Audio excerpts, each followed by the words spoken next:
Selamat pagi Bapak dosen dan teman-teman semua. Terima kasih atas waktu dan kesempatan yang telah diberikan. Kami dari kelompok 3 kelas B akan mempresentasikan hasil kerja kelompok kami tentang definisi kepemimpinan, pemimpin, pengikut, dan kekuasaan. Di sini juga kami menjelaskan terkait permasalahan-permasalahan yang terjadi di dalamnya. Untuk lebih memperjelas lagi, saya mempersilakan kepada pemateri untuk mempresentasikannya. Untuk itu, saya persilakan pemateri pertama untuk membacanya. Yang pertama, kepemimpinan. Menurut Hoyt, kepemimpinan adalah kegiatan atau seni mempengaruhi orang lain agar mau bekerja sama yang didasarkan pada kemampuan orang lain dalam mencapai tujuan-tujuan yang diinginkan kelompok. Kepemimpinan atau leadership tidak lain adalah kegiatan memimpin dengan proses mempengaruhi bawahan atau orang lain. Kepemimpinan juga dapat diartikan sebagai kemampuan atau kecerdasan untuk mendorong sejumlah orang agar bekerja sama dan melaksanakan kegiatan-kegiatan yang terarah pada tujuan bersama. Kepemimpinan pada hakikatnya bersifat menyeluruh, menyatu berbagai aspek kehidupan.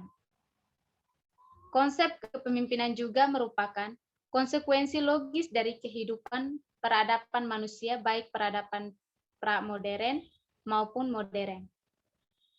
Mulai dari konteks keagamaan hingga sosial politik, pasti menyentuh permasalahan kepemimpinan sehingga menjelas bahwa kepemimpinan merupakan hal esensial yang sejatinya patut dikaji dalam berbagai disiplin ilmu pengetahuan.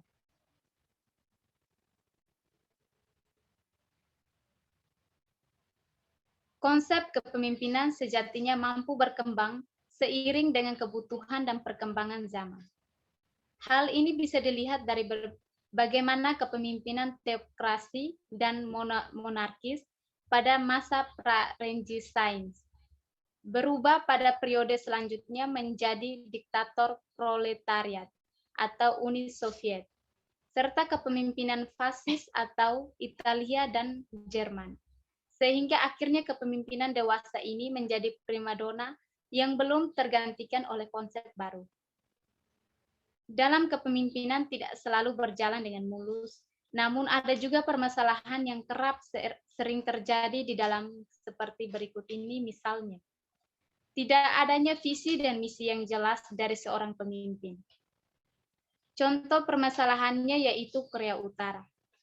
Korea Utara adalah salah satunya resmi komunis di dunia yang pemerintahnya dipegang oleh satu keluarga dan dilakukan secara turun-temurun. Hal ini membentuk beberapa masalah dalam kepemimpinan pada pemerintahan Korea Utara. Yang salah satunya Kim Jong-un, yang penuh kontroversi. Ada beberapa masalah yang terjadi yaitu adanya sikap egois dari Kim Jong-un. Kim Jong-un melakukan penghapusan kepemimpinan. Kim Jong-un mulai menghapus tokoh-tokoh terkemuka dari lingkaran ayahnya yang tampaknya dipilih untuk memandu transisi kepemimpinan. Proses ini mencapai klimaks yang brutal dengan penangkapan, kecamaan, dan bahkan sampai eksekusi. Perkembangan ini menunjukkan bahwa Kim Jong-un mungkin tidak dapat mempertahankan kekuasaan dalam jangka panjang karena ancaman baru terhadap pemerintah Kim Jong-un muncul dari kalangan elit dan mungkin walaupun sangat kecil kemungkinannya ada dari unsur-unsur masyarakat pada umumnya. Adanya antisosial. Ketakutan yang berlimpah membuat Kim Jong-un membuat aturan yang ketat khususnya agar terhindar dari budaya kebarat-baratan, misalnya di Korea Utara, tren modern yang diatur sangat ketat. Mulai dari gaya pakaian dan rambut. Pria di Korea Utara harus memiliki gaya rambut dan panjang rambut seperti pemimpinnya. Sanksi internasional selama bertahun-tahun atas program nuklir dan rudal Kim, hal ini membuat kepemimpinan Kim menjadi salah satu yang banyak dikecam oleh beberapa negara atas rudal tersebut.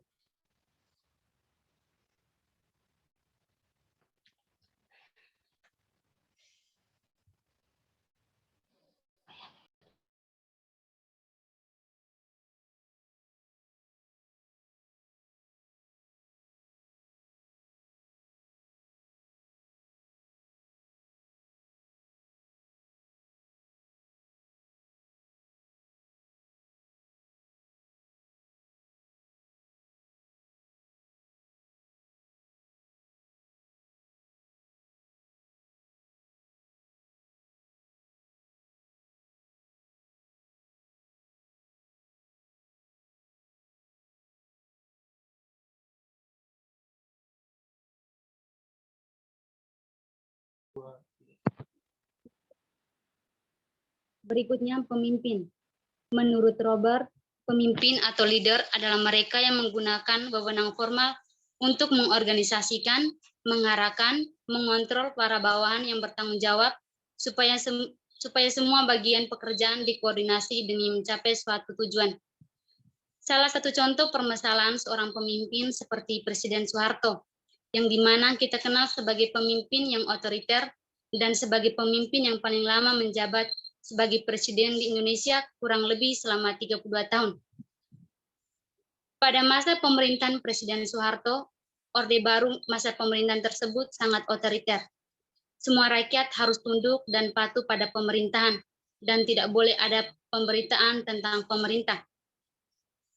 Pada masa itu pers sangat dibatasi oleh pemerintah dan pemerintah lebih suka mengembangkan sayapnya tanpa melalui pers sehingga tidak ada yang menjatuhkan pemerintah dan juga tidak ada yang mengkritik tentang kinerja pemerintah. Karena pada dasarnya sudah diatur semua oleh pemerintah. Pemerintah pada masa Orde Baru memang tidak dikatakan pemerintah yang otoriter, karena pada masa pemerintahan Presiden Soeharto, hanya beliau yang boleh mengatur segala sesuatu yang ada dalam pemerintahan.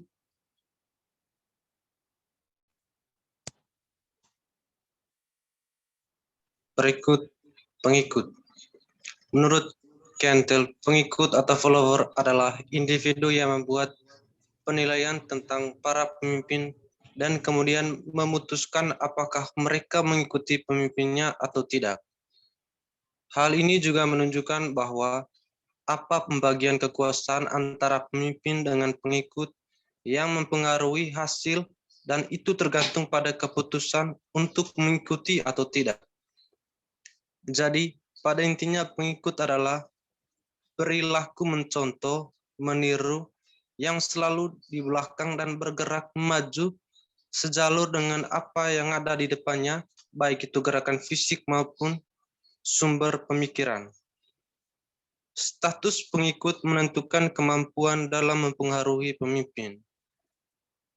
Dalam konsep pengikut juga ada permasalahan yang terjadi di dalamnya, misalnya orang-orang yang tergabung dalam kelompok kriminal bersenjata KKB.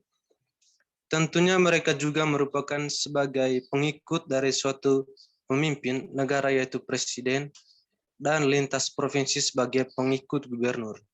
Dan begitu juga di kabupaten atau kota sebagai pengikut bupati atau wali kota. Kelompok kriminal bersenjata atau KKB merupakan suatu organisasi yang ada di Papua yang dibuat untuk menciptakan ketakutan dan keresahan dalam masyarakat. Sehingga mereka yang tergabung dalam KKB tersebut dapat dikatakan sebagai pengikut yang tidak baik, karena mereka tidak mengikuti apa yang menjadi visi dari suatu pemimpin negara, yaitu presiden. Sehingga hal ini dapat mengganggu tujuan dari suatu negara atau organisasi yang telah disepakati bersama. Salah satu tujuannya yaitu untuk menciptakan ketertiban sosial.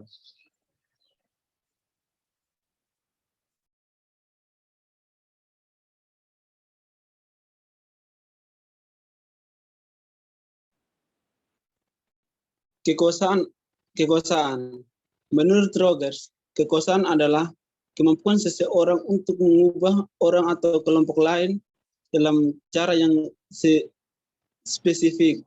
Contohnya dalam kekuasaan dan pelaksanaan kinerja. Kekuasaan merupakan kemampuan untuk mempengaruhi pihak lain menurut kehendak yang ada pada pemegang kekuasaan tersebut. Kekuasaan mencakup kemampuan untuk memerintah agar yang diperintah patuh dan juga memberikan keputusan-keputusan yang secara langsung dan tidak langsung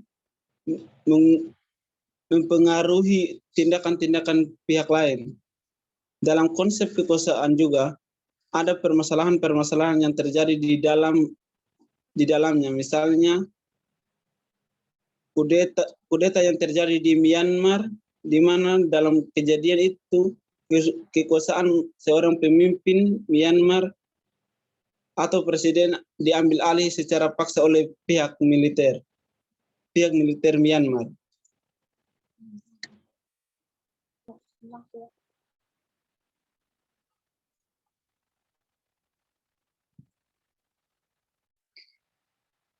Berikut kesimpulan.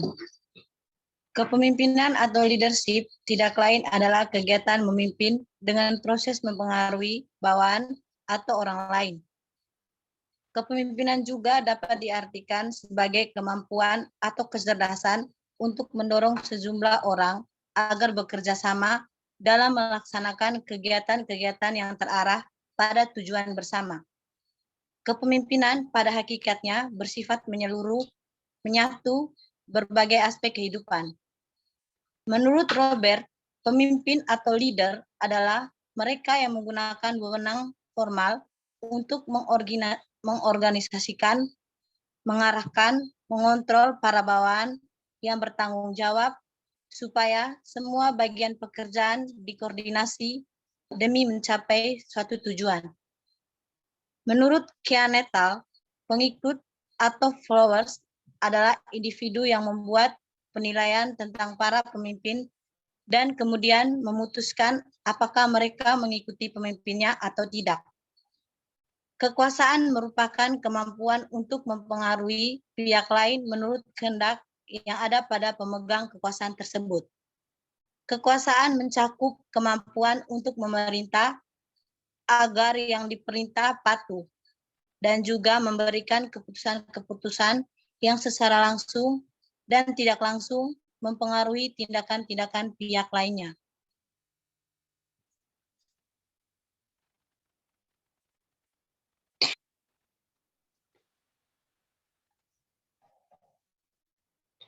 Demikian hasil presentasi kelompok kami. Jika ada kata dan penjelasan yang kurang berkenan di hati Bapak dosen dan teman-teman semua, kami dari kelompok 3 siap menerima kritikan dan saran. Sekian dan terima kasih.